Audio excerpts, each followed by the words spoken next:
Thank you Mas Panji. Selamat malam teman-teman broadcast yang menjadi konsentrasi luar biasa dari tahun ke tahun ya. Karena peminatnya luar biasa. Oke, masalah penulisan ya. Kalau feature itu apa dan sebagainya, saya rasa Mas Panji mungkin sudah sampaikan dan teman-teman pasti sudah tahu karena udah semester 6, udah dapat penulisan berita juga, udah ada dasar-dasar jurnalistik, dasar-dasar broadcast gitu. Jadi secara secara bekal itu sebenarnya sudah ada. Nah, sebelum saya mulai, teman-teman silahkan ini ya, di akhir pertemuan saya pengen teman-teman menghasilkan deskripsi tentang acara kita hari ini 2 paragraf ya.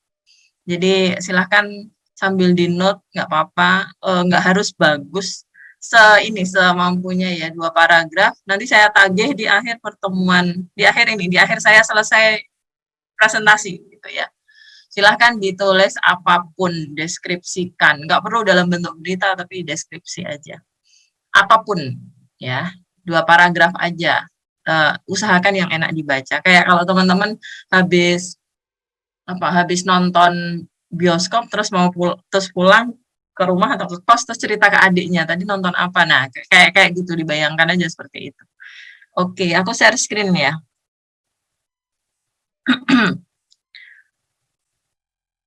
Saya tuh sebenarnya menyiapkan karena saya memang sengaja sengaja tidak banyak nanya ke Mas Panji tentang hari ini saya harus apa gitu. Jadi saya emang pura-puranya itu nggak ngerti gitu. Dan justru menurut saya perspektif saya sebagai bukan orang broadcast itu seharusnya harapan saya sih memberikan warna ya terhadap kelas ini gitu. Mas Panji cuma pesan tentang menulis feature gitu. Oke. Jadi saya sebenarnya menyiapkan cukup banyak, tapi saya langsung mulai aja di slide yang ke-13. Jadi feature itu ibarat ini teman-teman. Ibarat kalau kita ngelihat ngelihat orang mancing terus dapat ikan gitu ya. Nah, bagaimana membuat orang tertarik dengan tulisan feature kita? Itu salah satu buku yang diproduksi oleh majalah Tempo itu mengasosiasikannya atau mengandekannya itu dengan mengail dengan baik. Gimana sih kita tuh bisa mengail? Mengail apa? Mengail, oh ya mengail ya. Orang mancing itu kan mengail. Mengail apa? Mengail perhatian orang lain terhadap tulisan kita gitu. Jadi kalau orang lain aja nggak merasa tulisan kita tuh menarik, ya bagaimana kemudian dia akan tertarik, akan membaca lebih dalam, dan lebih dalam. Teman-teman mungkin mungkin sambil diingat-ingat ya, dulu pada saat mata kuliah penulisan berita misalnya, itu disampaikan bahwa tulisan-tulisan yang bentuknya feature dalam platform apapun, itu biasanya tidak ditulis dalam bentuk piramida terbalik. Artinya, kalau dia ditulis dalam berita yang ditulis dalam bentuk piramida terbalik, itu adalah berita yang hanya penting di bagian atas, semakin ke bawah semakin tidak penting. Sedangkan berita yang non-hard news, termasuk feature, itu pasti tidak menggunakan pendekatan seperti itu. Artinya, orang itu harus dikasih impresi yang bagus untuk membaca tulisan kita sampai akhir. Nah, itu memang bebannya itu. Termasuk kalau kemudian kita bicara news feature yang ada di televisi misalnya ya, atau feature dalam bentuk apapun yang ada di televisi. Si pembuat feature akan sangat gagal jika feature-nya itu tidak dikonsumsi sampai habis oleh si audiens gitu. Jadi memang PR-nya itu. Nah, karena ya orang itu harus ditarik sampai akhir ke dalam cerita dia, maka membutuhkan sebuah umpan yang baik. Makanya judul step pertamanya itu mengail dengan baik. Butuh umpan yang baik. Umpan yang baik itu gimana ya? Teman-teman bisa tahu. Kalau ada pemancing-pemancing yang datang ke kolam, terus kemudian umpannya nggak disambar ikan, berarti barangkali apa? Ikannya tuh udah tahu bahwa umpan itu nggak enak, misalnya. Atau ikannya itu merasa bahwa ada umpan lain yang lebih lebih menarik atau lebih enak. Atau bisa jadi ada ikan yang tertipu dan kemudian merebut umpan itu, tapi kemudian nggak sampai ini, kan ada ya kadang ikan tuh nggak sampai nyantol kailnya gitu, terus dia lari lagi gitu, karena ngerasa ini apa sih nggak enak gitu misalnya ya.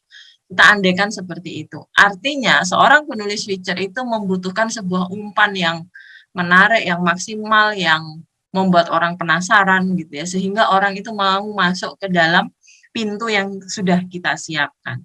Nah, pintu itu tuh apa?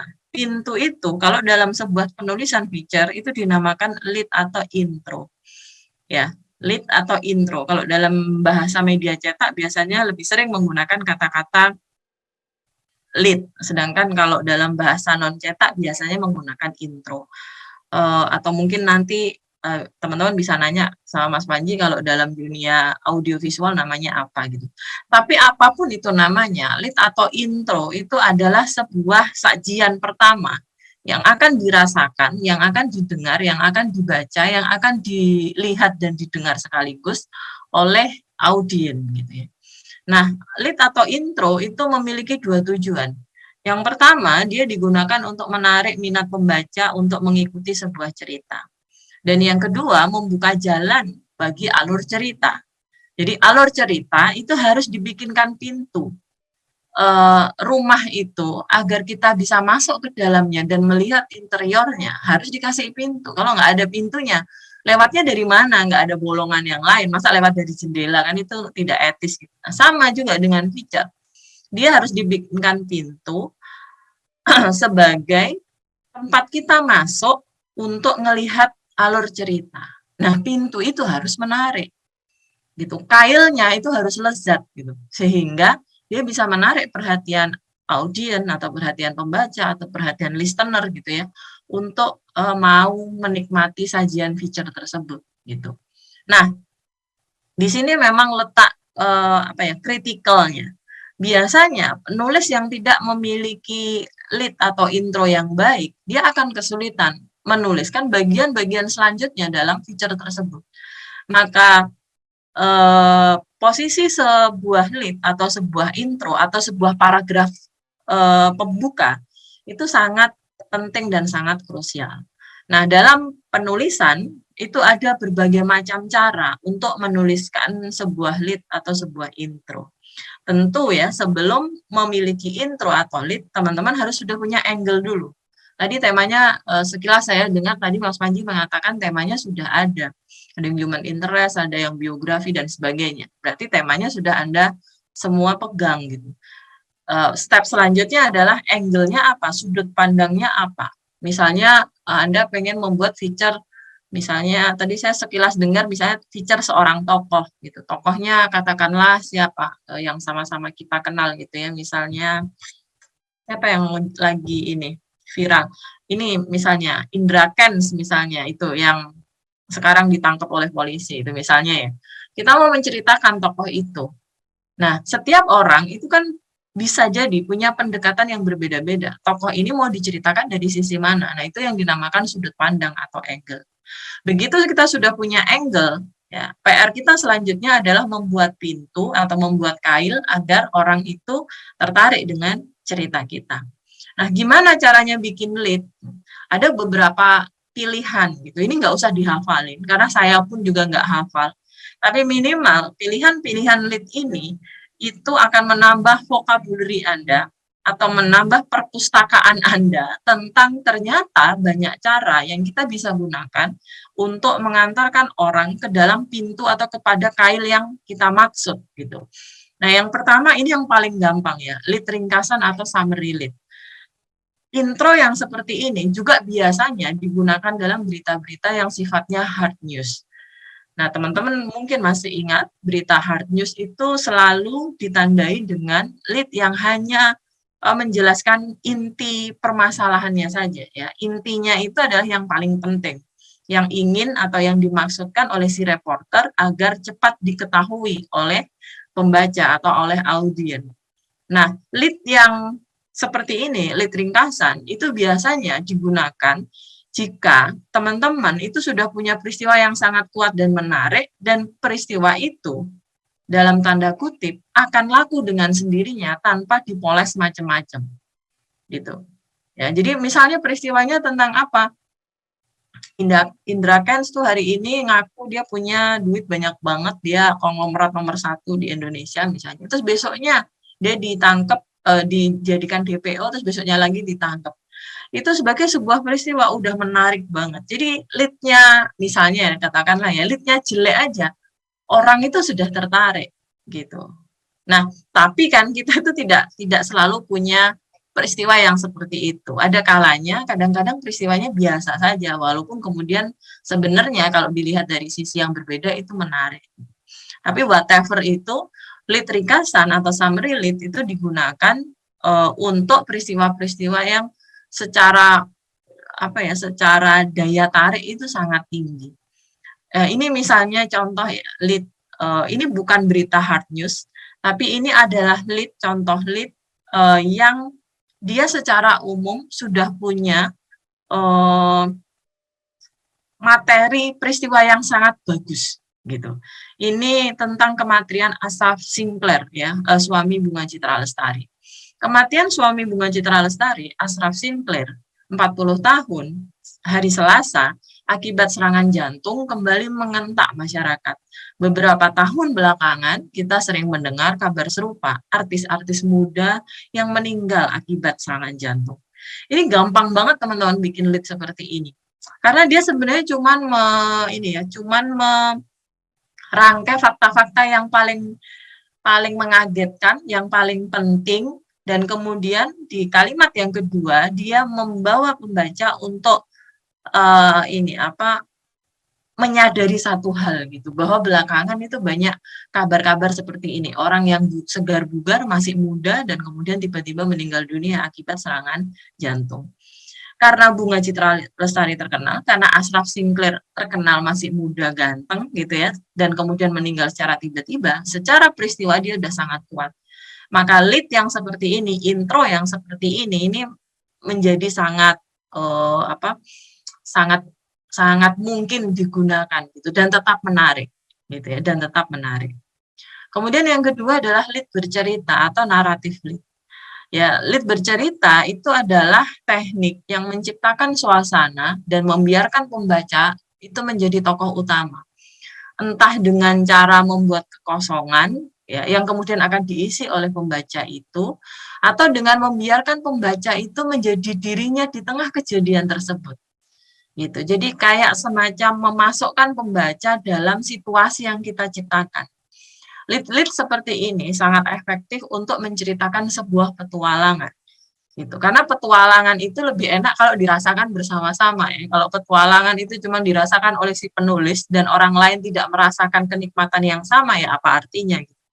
Maka peristiwa-peristiwa yang menceritakan tentang petualangan itu menjadi sangat menarik jika diceritakan dengan menggunakan lead bercerita. Keuntungannya apa? Dia dengan efektif mungkin bisa menarik pembaca daripada menggunakan teknik lead yang lainnya. Dan kerugiannya atau note-nya gitu, wording-nya, hati-hati karena tidak semua peristiwa itu cocok menggunakan pendekatan lead yang seperti ini. Ini contohnya ya, Milan dalam hujan. Ini nyeritain tentang kota Milan. Milan tak kehilangan pesonanya di bawah guyuran hujan. Metropolitan yang glamor dan sibuk di sisi utara Italia itu justru menampakkan wajahnya yang kalem. Genangan air yang memantulkan menara-menara kastil kuno, serta daun-daun kering yang berguguran di jalanan, membingkai atmosfer romantik yang abadi dalam memori. Teman-teman, saya nggak tahu impresi apa yang sampai pada teman-teman, tapi saya membaca berita ini, berita di Kompas, ngomongin tentang kota Milan. Itu saya seolah-olah di depan mata saya, itu saya bisa ngelihat Milan di bawah guyuran hujan, metropolitan yang glamor gitu ya, orang tuh hilir mudik gitu ya, sibuk gitu, tapi fashionable ya karena ada di Italia. Tapi dia tuh kota yang tidak sesibuk kota metropolitan yang lainnya gitu, kalem ini wajahnya tuh kalem. Terus karena habis hujan, jalanan itu penuh dengan genangan air. Dari genangan air itu kita bisa melihat menara-menara kastil kuno yang menjulang gitu. Terus di satu sisi ada daun-daun kering yang berguguran gitu. Saya bayanginnya tuh daun mapel yang warnanya merah kuning gitu, berguguran di jalanan. Waduh, itu situasi itu tanpa dibingkai dengan figura yang indah atau yang apa yang estetik gitu ya, tapi ambience-nya tuh sudah romantik gitu ya, romantik, dan orang yang udah pernah ngelihat itu pasti tidak akan pernah lupa, makanya abadi dalam memori. Jadi ini adalah salah satu cara penulis itu membawa pembaca atau audiensnya untuk masuk dan untuk menyaksikan juga Milan. Nah, kalau dalam media cetak memang karena satu-satunya alat itu adalah kata-kata, maka kata-kata itu digunakan sepenuhnya sebagai senjata dan bekal si penulis untuk menghadirkan eh, pemandangan itu ya, menghadirkan ilustrasi itu kepada pembaca. Nah, di TV misalnya, sebenarnya bebannya jadi lebih ringan karena selain narasi, Anda punya senjata yang lainnya yaitu gambar bergerak gitu. Jadi rintik, guyuran hujan, glamor, wajah yang kalem, genangan air yang memantulkan menara-menara kastil, daun-daun kering yang berguguran di jalanan, atmosfer romantik yang abadi dalam memori. Itu sangat bisa dibantu dengan elemen-elemen gambar yang bergerak gitu. Dan ini adalah sebuah pembuka yang menarik gitu. Orang kemudian mungkin jadi pengen tahu apa sebenarnya yang ingin diceritakan lebih dalam oleh si penulis gitu ya. Selanjutnya adalah lead descriptive.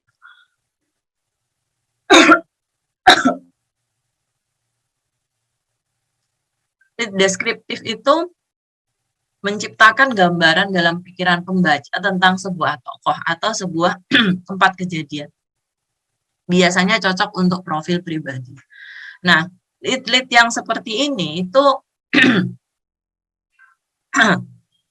menempatkan pembaca itu tidak masuk ke dalam kejadian itu, tetapi berada di beberapa meter agak di luar gitu ya istilahnya gitu. Jadi dalam posisi menonton. Kalau yang Milan tadi kan pembaca dimasukkan ke dalam situasi itu.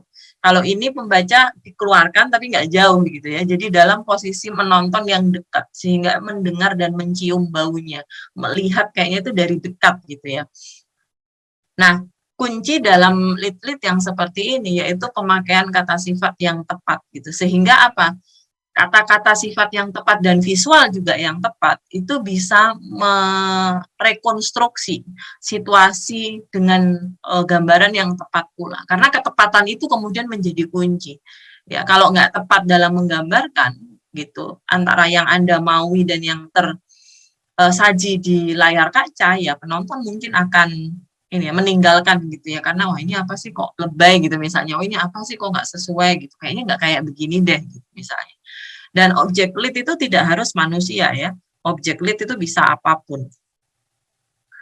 Misalnya ini ya, teman-teman coba deh rasakan dan kemudian dibayangin gitu ya, bagaimana kehidupan orang yang dituliskan dalam lead ini.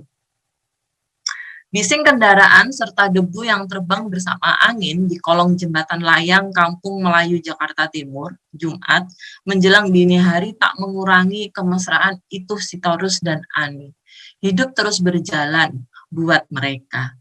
Jadi Anda bisa bayangkan ya, bising kendaraan, debu terbang bersama angin.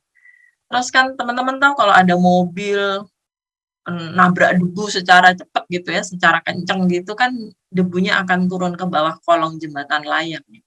Menjelang dini hari, biasanya orang tuh dini hari istirahat di rumah masing-masing gitu ya. Tapi ini ada dua sejoli, itu Sitorus dan Ani, yang nggak tahu ngapain, tapi dia berarti ada di situ.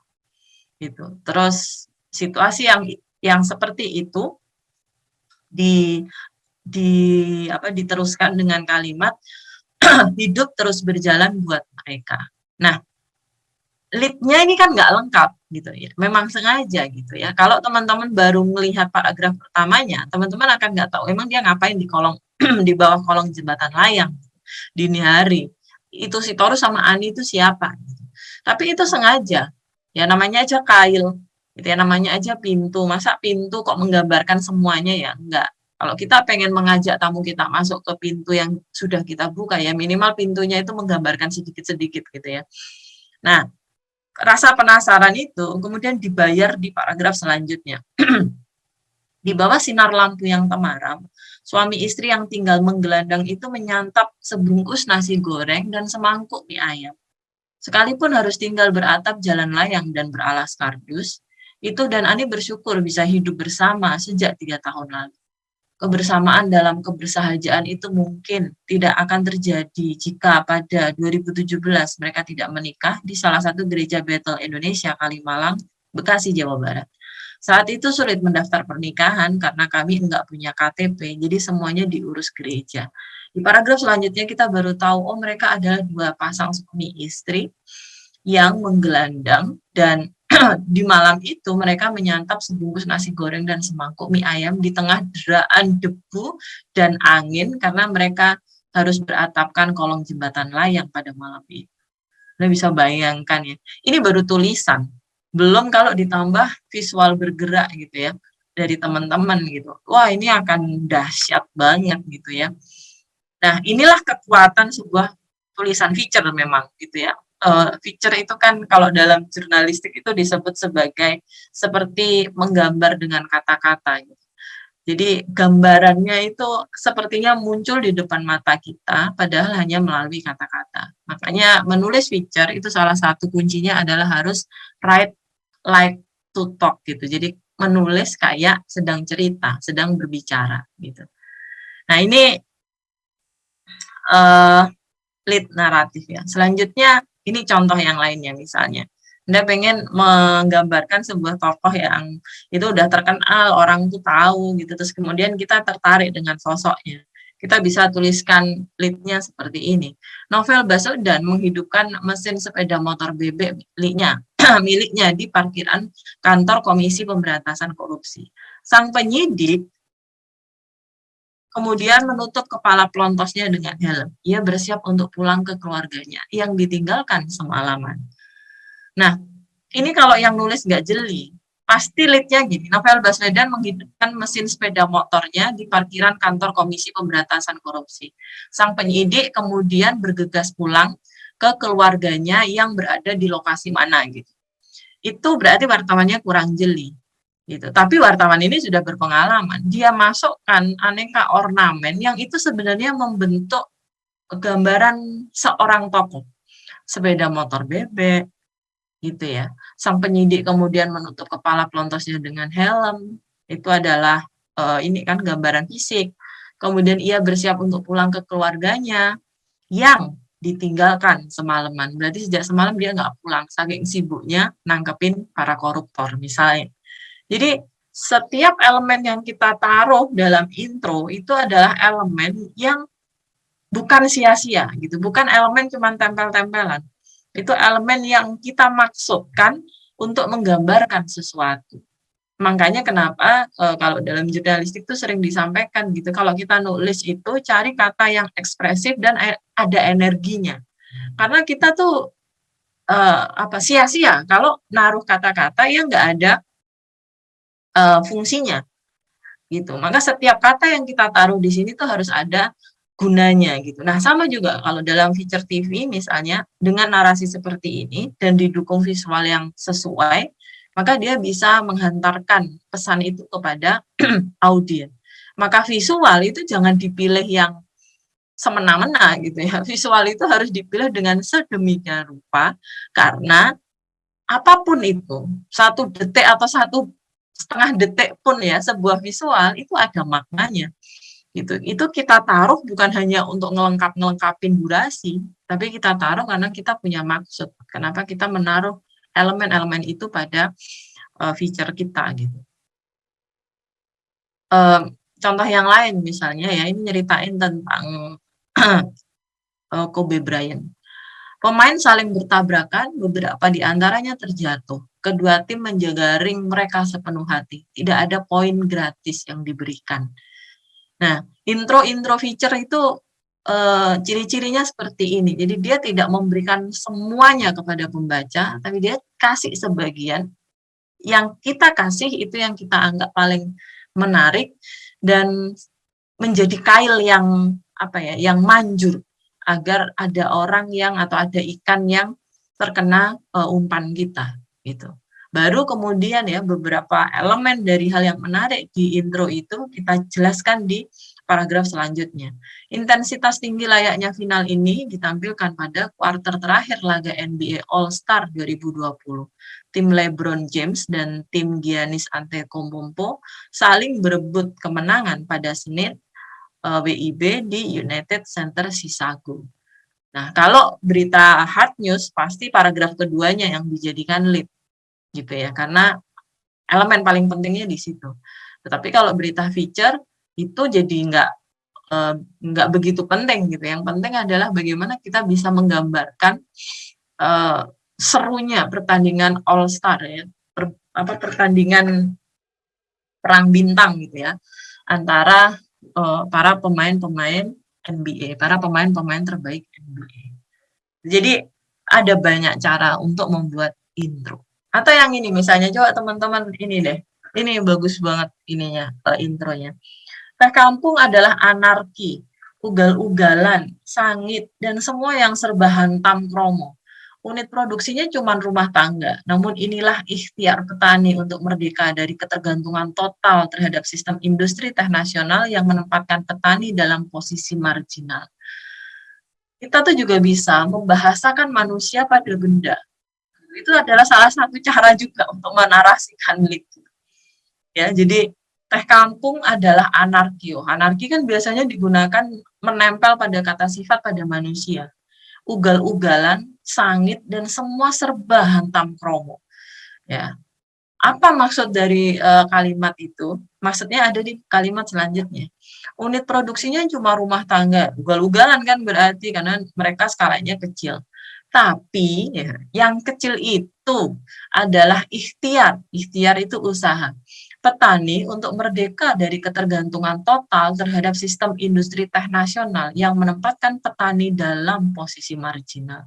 Ini paragraf ini, intro ini, energinya luar biasa.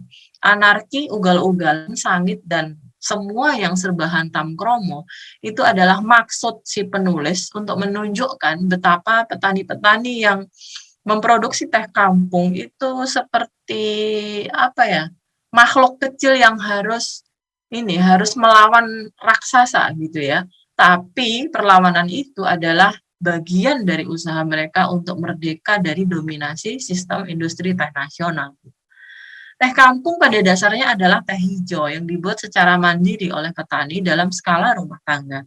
Akan tetapi dalam perjalanannya, beberapa petani memasarkannya kecil-kecilan di pasar lokal untuk menambah penghasilan. Gitu. Dan itu kemudian dijelaskan dengan agak lebih jelas lagi di paragraf selanjutnya. Gitu ya. Jadi ini salah satu kunci juga. Kita tuh bisa membahasakan kata sifat yang biasanya melekat pada manusia untuk kita lekatkan pada kata benda atau pada barang-barang ya atau benda-benda. Kemudian ada lead kutipan ya. Lead kutipan itu atau quotation lead itu adalah lead yang biasanya digunakan jika ada kutipan yang menarik dari orang yang sangat populer atau sangat terkenal. Atau jika orangnya nggak terkenal, lead-nya itu luar biasa gitu. Jadi formulasinya ada dua. Orangnya terkenal, ya, kemudian dia ngomong sesuatu dan itu ear catching misalnya, itu yang kita taruh di intro, atau orang biasa nggak dikenal tapi kutipannya tuh luar biasa gitu, kutipannya menggugah gitu misalnya, atau kutipannya aneh, lucu atau misalnya kalau zaman saya kecil dulu ada kutipan yang sampai sekarang diingat orang Indonesia adalah pada saat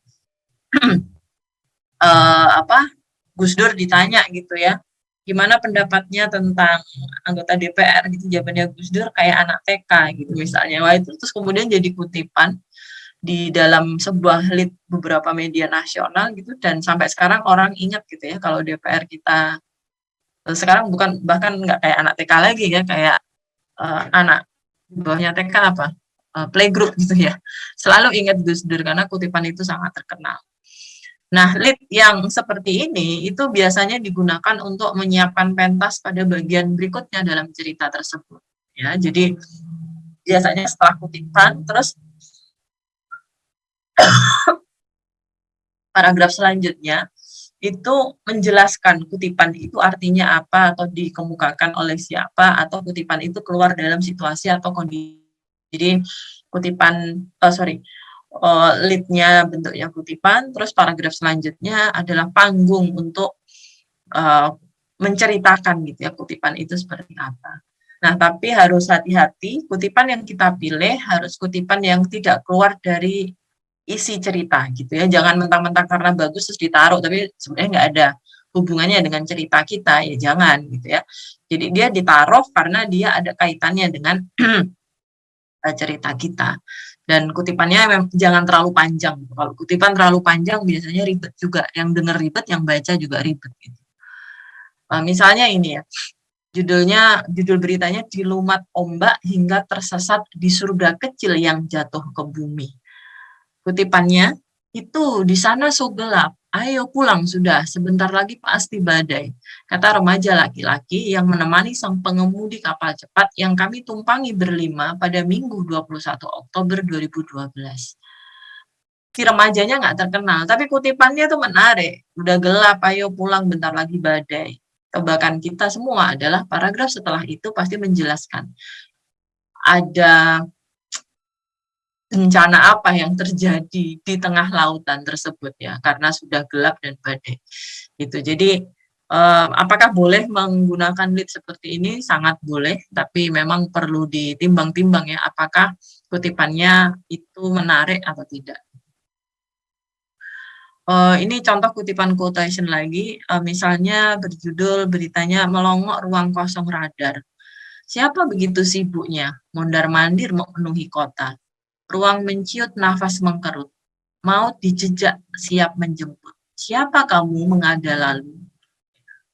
Cuman kayak gitu doang. Gitu. Kebetulan yang dipilih itu bagus gitu. Rimanya bagus ya. Siapa begitu sibuknya? Mondar-mandir memenuhi kota. A.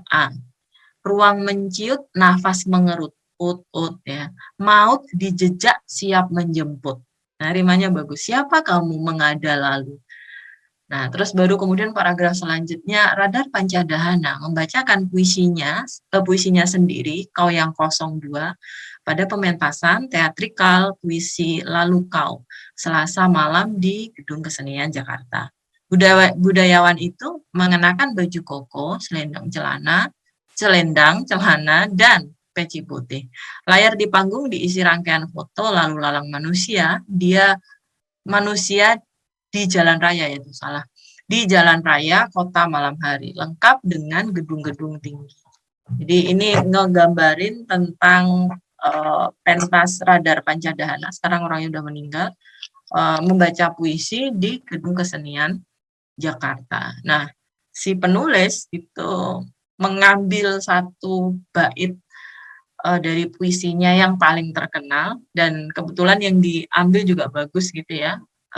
Itu digunakan untuk sebagai intro berita tentang pertunjukan ini. Kemudian yang kelima, lead bertanya. Ini paling gampang nih, lead bertanya itu ya, tapi juga bumerang.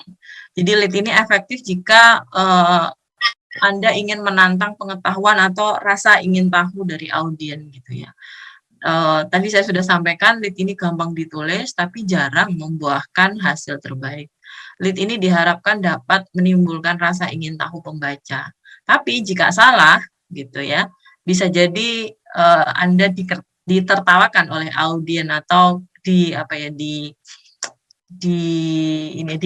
gitu oleh audiens gitu, karena leadnya mungkin enggak bekerja dengan baik. Makanya hati-hati kalau menggunakan lead bertanya. Misalnya ini ya, para petugas yang sigap membersihkan saluran air tersumbat adalah bagian dari pasukan yang selalu siap siaga di lapangan. Keberadaan mereka memuaskan warga ibu kota. Benarkah kinerja pasukan andalan itu kini menurun? Gampang kan bikin lead seperti itu.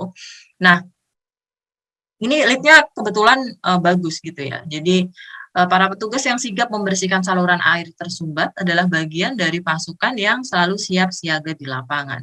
Keberadaan mereka memuaskan warga ibu kota. Benarkah kinerja pasukan andalan itu kini menurun? Nah, kan ini ya, menghasilkan sebuah rasa penasaran.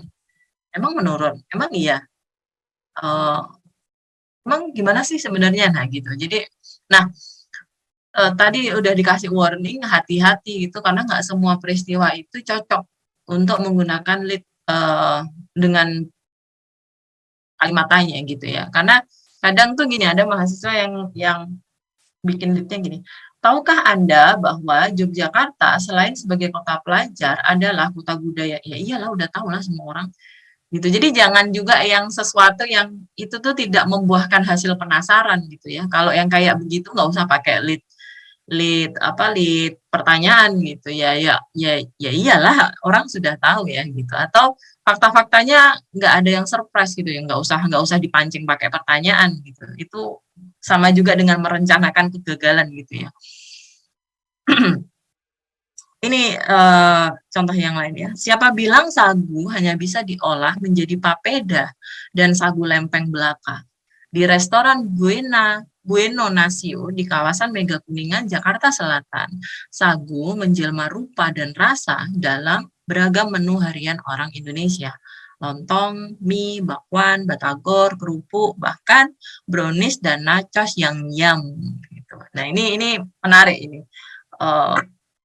Kalimatnya pendek, kata-katanya pas gitu ya, dan saya rasa ini adalah salah satu contoh lead bertanya yang baik gitu ya. Kemudian selanjutnya adalah lead yang menuding langsung. Cirinya apa? Ditemukan kata Anda yang disisipkan pada paragraf pertama atau pada tempat lain. Keuntungannya, pembaca kadang-kadang tidak secara sukarela menjadi bagian dari cerita. Jadi kalau kayak begitu nanti akan gagal. Dan perlu imajinasi yang kuat. Jika tidak, maka lead ini akan cenderung bernada sok gitu ya, atau amatir gitu ya. Coba kita lihat. Ucapkan nama Febri Diansah di depan seseorang. Anda pasti tahu jawabannya, jubir KPK. Kesan itu belum terhapuskan karena publik kadung mengidentikan jubir KPK dengan Febri, seperti halnya dulu dengan Johan Budi Sabto Pribowo. Nah, jangan coba-coba menggunakan lead ini, tapi terus kemudian orang itu yang baca atau yang dengar itu, ucapkan nama Febri Diansah di depan seseorang. Anda pasti tahu jawabannya. Enggak tuh. Emang dia siapa ya gitu. Nah, kalau kayak begitu gagal tuh lead-nya. Jadi akhirnya jadi terkesan sok, ini sok tahu banget sih ini wartawan gitu ya, atau sok tahu banget sih ini penulis gitu. Makanya hati-hati dengan lead yang menuding seperti ini gitu ya. Beruntung ini kalau yang suka baca berita-berita politik ya pasti mungkin dia mengamini ya yang disampaikan oleh si penulis gitu ya, karena sosok Febri Diansah sangat terkenal di KPK. Kemudian yang ketujuh ada lead menggoda atau teaser lead. Lead ini digunakan untuk mengelabui pembaca dengan cara bergurau. Tujuannya menggait perhatian pembaca dan menuntunnya supaya membaca seluruh berita Anda. Biasanya lebih pendek, isinya teka-teki gitu ya, terus ada tanda-tanda sebenarnya ini tentang apa gitu ya, atau ada iming-iming potongan fakta-fakta tertentu gitu ya, sehingga kita tertarik untuk membacanya. Misalnya ini ya, pendatang baru itu tampak misterius dan agak menakutkan. Namanya memang bagus, Cilam dia Pneumonia, tapi wataknya merepotkan peneliti. Nah, sampai di situ aja orang kemudian berandai-andai, ini siapa ya, manusia, kok namanya bagus gitu. Tapi ada nama pneumonia-nya, nah, ini mungkin penyakit gitu. Kok dia misterius tapi menakutkan gitu ya. Jadi apa ya, teaser gitu, ada godaan-godaannya gitu. Terus di paragraf selanjutnya baru kita kasih beberapa keterangan tambahan gitu ya. Itulah kuman penyebab penyakit radang paru-paru yang tidak tergolong bakteri tetapi juga virus. Para ahli mengatakan kuman itu membawa sebagian sifat bakteri, sebagian lagi sifat virus. Nah, baru ketahuan. Dan bagi orang-orang yang suka membaca berita-berita tentang iptek dan kesehatan, mungkin berita-berita seperti ini akan sangat menggodanya untuk membaca semuanya. Kemudian lead kombinasi ya. Lead kombinasi itu dia menggunakan beberapa hal yang tadi saya sudah sampaikan dalam satu lead yang bersamaan gitu ya. Jadi dia kombinasi beberapa. Richard Kyle terduduk kelelahan. Dia baru saja bersepeda statis sekitar 45 menit. Richard sampai bertelanjang dada untuk mengusir gerah. Selama 10 menit pertama lumayan, setelah itu ngos-ngosan katanya sambil tertawa dengan peluh bercucuran. ya. Ada kutipan, ada deskripsi, ya, terduduk kelelahan gitu. Jadi ini adalah kombinasi gitu. Dan teman-teman juga bisa melakukan kombinasi-kombinasi itu pada saat menuliskan feature-nya nanti. Nah, itu adalah vocabulary teman-teman. Kalau bingung nulis lead atau intro ya. Karena kalau intronya saja sulit ditulis, teman-teman tidak akan move pada tulisan-tulisan atau pada paragraf-paragraf selanjutnya. Dan celakanya kan berita itu ditulis dari awal ya, bukan dari akhir ya. Kalau bisa ditulis dari akhir ke atas, mungkin nggak perlu intro yang bagus gitu ya. Tapi karena dia pasti ditulis dari atas ke bawah, maka intro yang menarik, intro yang bagus itu sebenarnya menambah semangat kita dalam menulis dan memberikan petunjuk kepada kita untuk menulis apa di paragraf-paragraf selanjutnya. Yang tadi nggak usah dihafalin, tapi minimal teman-teman jadi minimal ini ya, kenal dengan beberapa cara menuliskan itu.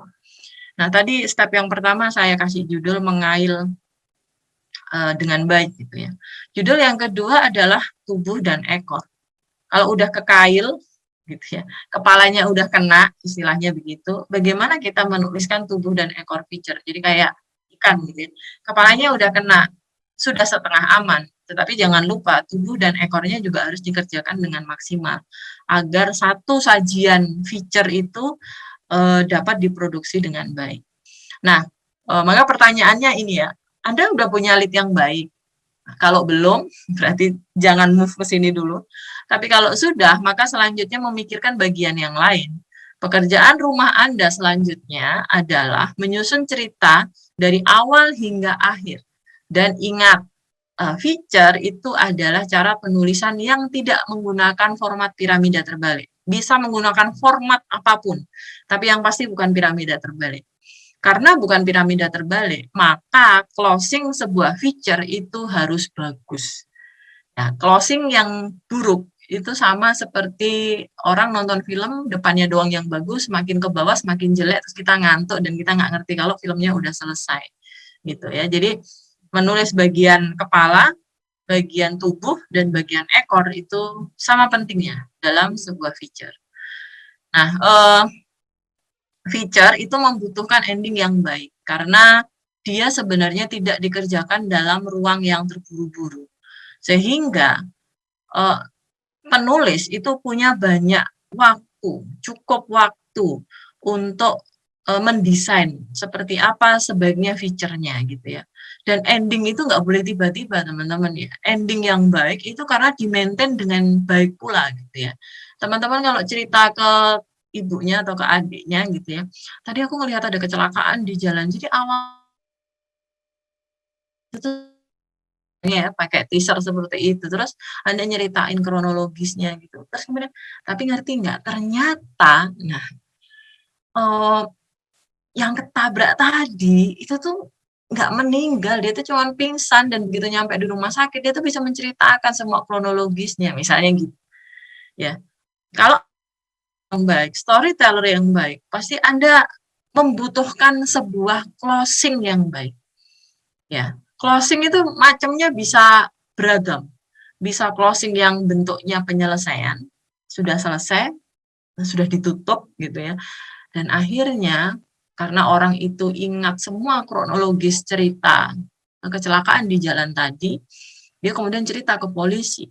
Karena polisi itu kemudian jadi tahu bagaimana sketsa wajahnya, ya setelah itu kemudian ditangkap, akhirnya sekarang di penjara, selesai. Ya, atau mau ending yang gimana? Ending yang menggantung gitu. Tadi cerita sih memang, tapi apakah mungkin ya seorang korban yang kepalanya habis terbentur jalan itu bisa menceritakan sebuah fakta dengan runtut? Aku sih kayaknya ragu deh. Misalnya gitu, menggantung. Boleh. Atau bahkan bertanya kepada audien atau kepada pembaca yang menikmati cerita Anda. Menurut Anda, bagaimana akhir dari cerita tentang kecelakaan itu? Boleh.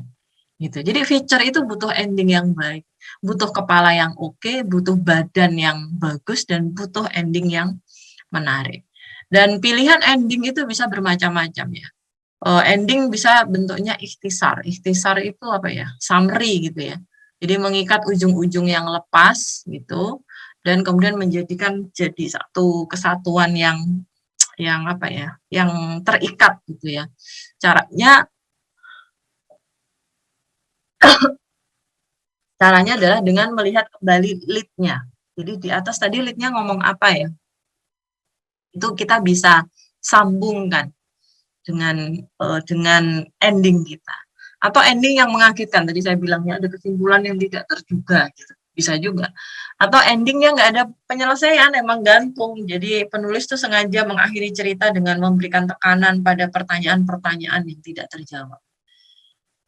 Misalnya ngomongin tentang korupsi di Indonesia nggak kelar-kelar gitu. Terus kemudian dikasih ending, akankah kita memberikan pekerjaan rumah kepada anak cucu kita tentang korupsi yang tiada akhir gitu misalnya, atau tentang deforestasi hutan gitu. Kemudian endingnya, relakah kita meninggalkan warisan pada generasi selanjutnya tentang hutan yang tak lagi ada pohonnya, misalnya gitu. Ya boleh gitu. Jadi ending itu nggak harus isinya adalah sebuah kesimpulan atau sebuah summary. Nah, hal lain yang juga perlu diperhatikan teman-teman adalah kaitannya dengan transisi.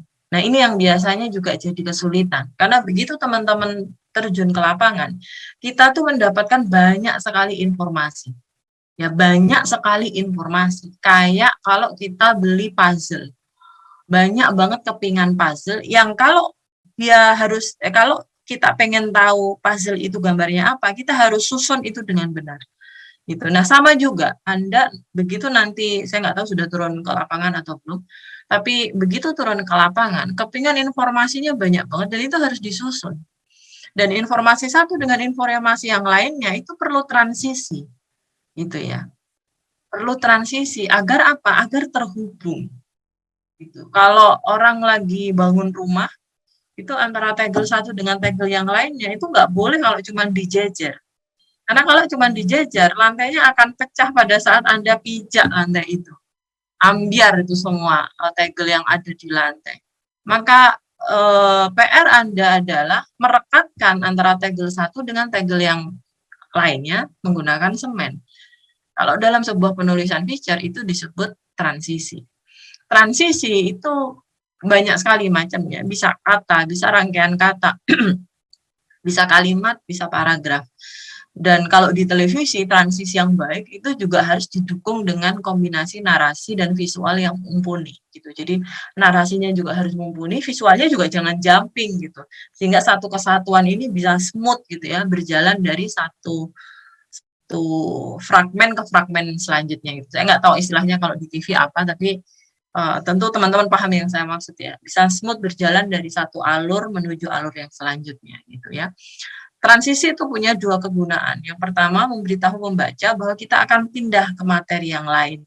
Misalnya mungkin teman-teman sering baca ada sebuah tulisan yang habis ngomong apa gitu ya, terus paragraf selanjutnya diawali dengan kata-kata di lain sisi, koma. Gitu. Nah, di lain sisi itu transisi. Ya, sehingga orang tahu, oh A, terus di lain sisi berarti B gitu ya. Di lain sisi gitu. Atau transisi yang lain ironisnya gitu. Oh, habis ngomongin sesuatu, kita mau pindah ke sesuatu yang totally berlawanan gitu ya. Ironisnya bertolak belakang dari itu semua gitu. Jadi ada banyak transisi yang kita bisa gunakan gitu. Kemudian kegunaan yang kedua adalah meletakkan materi lain pada perspektif yang selayaknya. Jadi kalau kita udah bikinkan transisi, maka pembaca itu nggak akan berpikir terlalu keras gitu. Oh, ini ada dua hal yang bertolak belakang diceritakan buat apa ya? Nah, makanya dibikinin transisi sebaliknya gitu. Oh, dia pengen menunjukkan adanya hal yang saling bertentangan misalnya. Atau Anda pengen ngelihatin sebab akibat oleh karena itu misalnya gitu. Jadi kata satu kata, dua kata, rangkaian kata gitu ya, kalimat itu sangat sangat banyak pilihannya untuk dijadikan transisi. Kalau dalam teknis audiovisual nanti tanya Mas Panji itu gimana caranya membuat transisi itu dengan lebih smooth gitu. Tapi yang pasti pada saat kita berada dalam arena audiovisual, maka transisi itu harus mumpuni. Jadi PR-nya lebih banyak karena ada mungkin narasi dan ada gambar dan ada suara. Nah, itu semuanya tuh harus smooth gitu. Biar perpindahannya tidak mengganggu pembaca. Sehingga kalau kita gambarkan unsur lengkap picture itu ada lead tadi kepala, kemudian ada struktur, teman-teman harus sudah tahu plotnya itu gimana, rangkaian ceritanya seperti apa, tuh kerangkanya bagaimana. Gitu. Saya akan menceritakan ini dari sini ke sini ke sini ke sini, itu kerangka namanya. Kemudian kerangka itu diisi dengan narasi dan kemudian kita sampailah pada ekornya. Nah, transisi itu seperti tali sendi yang mengikat unsur satu dengan unsur yang lainnya menjadi menyatu sehingga sebagai sebuah bangunan itu utuh. Kalau bangunannya utuh, kalau tegelnya itu utuh karena kita sudah bikin perkat antara satu tegel dengan tegel yang lainnya, maka pada saat kita injak dia nggak akan goyang atau nggak akan pecah. Jadi kira-kira picture itu begitu. Nah, bagaimana caranya agar audiens itu dapat stay on the right track gitu ya, seperti yang kita inginkan gitu. Caranya macam-macam. Teman-teman bisa menggunakan cara misalnya spiral.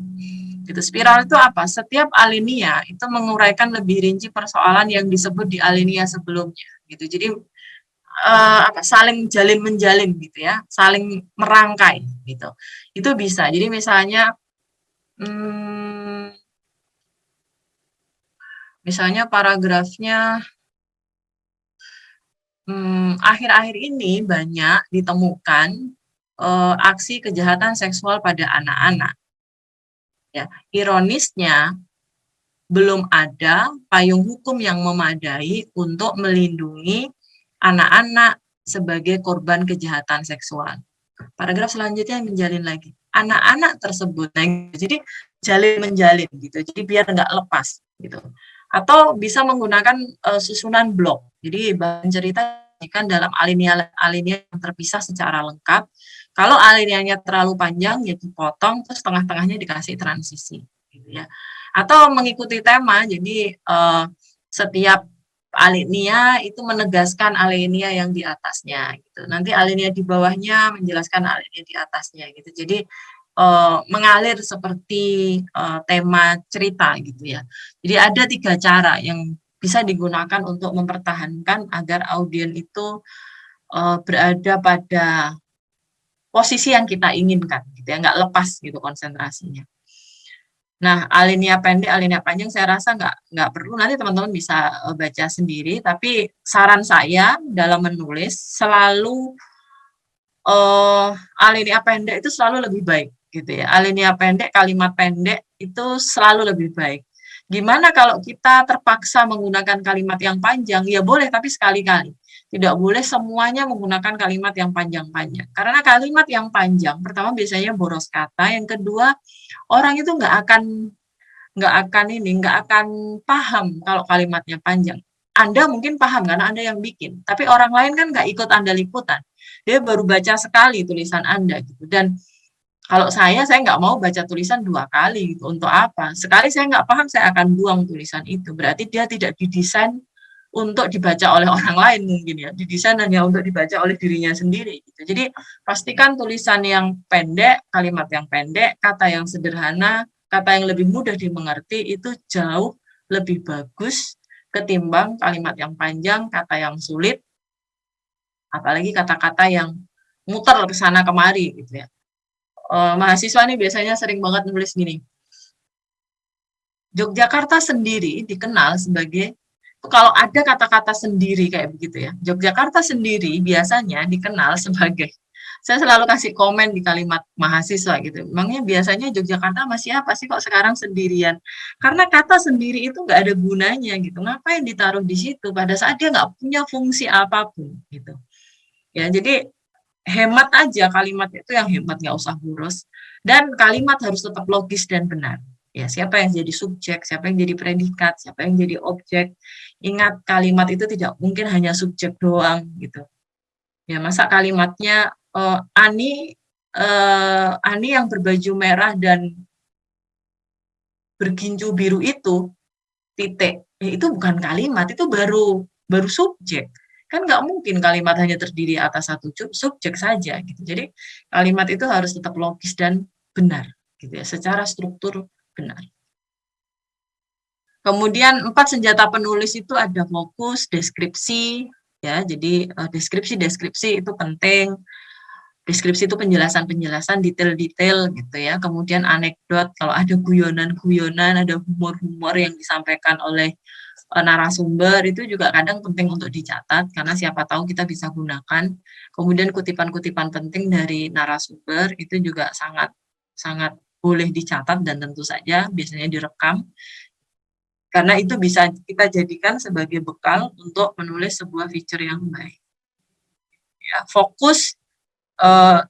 Nah ini biasanya kalau udah datang ke lapangan, terus ternyata yang ditemui di lapangan banyak banget, saya sering melihat teman-teman itu, tentu bukan teman-teman ini ya, karena saya belum pernah baca tulisannya.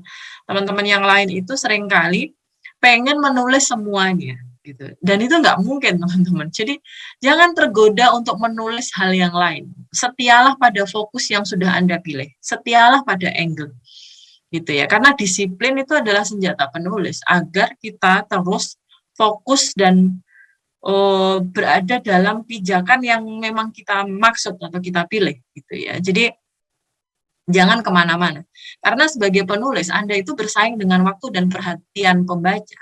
Saya punya waktu yang sedikit untuk membaca tulisan Anda. Jadi kalau tulisan Anda nggak menarik ke sana kemari, nggak fokus, ya saya akan baca tulisan lain yang lebih gampang gitu, atau yang lebih bagus gitu. Jadi Anda sedang bersaing tidak hanya dengan tulisan orang lain, tapi juga bersaing dengan waktu dan perhatian pembaca. Makanya agar tetap fokus itu harus cermat dalam memilih angle dan pegang teguhlah angle itu sampai akhir, sampai closing. Gitu ya. Jadi harus fokus. Kemudian deskripsi. Ini teman-teman rasanya mungkin sudah tahu gitu ya, deskripsi yang baik itu adalah hasil dari pengumpulan berita dan fakta, dan kemampuan observasi yang tinggi. Ingat, kalau ke lapangan, semua indera atau semua panca indera yang melekat pada diri Anda dibuka lebar-lebar, kupingnya dibuka, telinga sama kuping sama ya, telinga dibuka, mata dibuka, hidung dibuka, semuanya dibuka, ya. Kulit Anda rasakan apa yang bergesekan dengan Anda gitu ya. Dan ini biasanya lupa dilakukan gitu.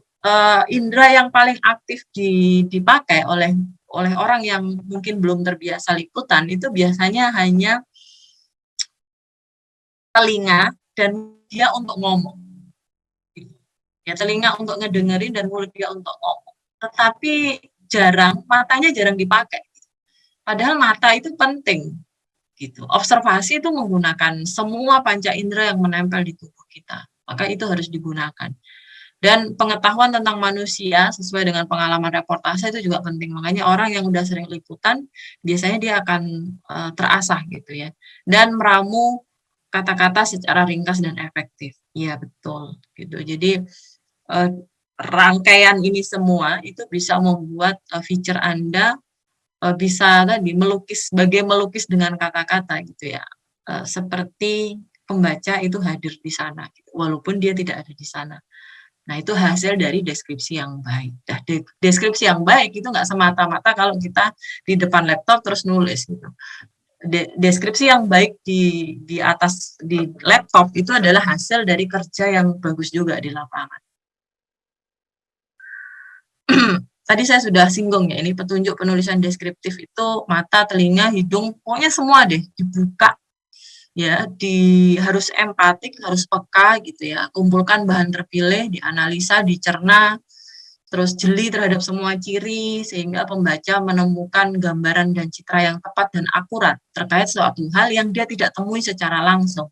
Karena mereka itu hadir dalam pembaca itu ya, hadir di sebuah realitas itu melalui Anda. Jadi kalau Andanya tidak akurat, ya mereka tidak akan mendapatkan gambaran yang akurat.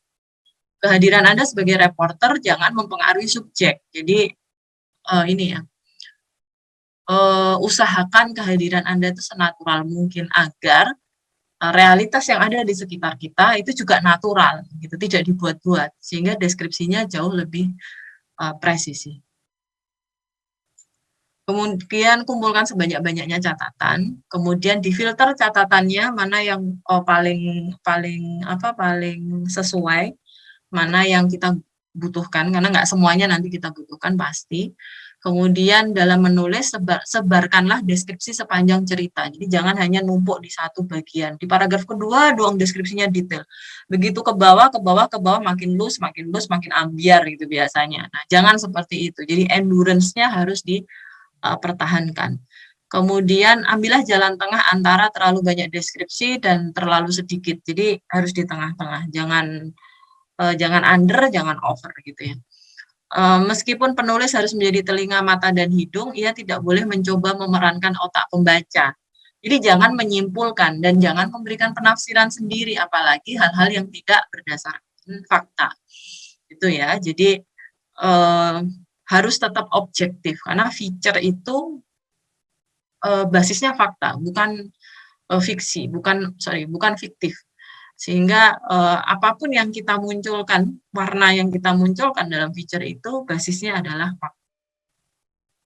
Kemudian anekdotnya, ini kalau yang pinter ini cerita-cerita lucu, nulis cerita lucu itu kadang keahlian itu juga bisa digunakan dalam feature. Tentu saja pada feature-feature yang isinya lucu ya, kalau feature yang isinya nggak lucu ya jangan dikasih anekdot.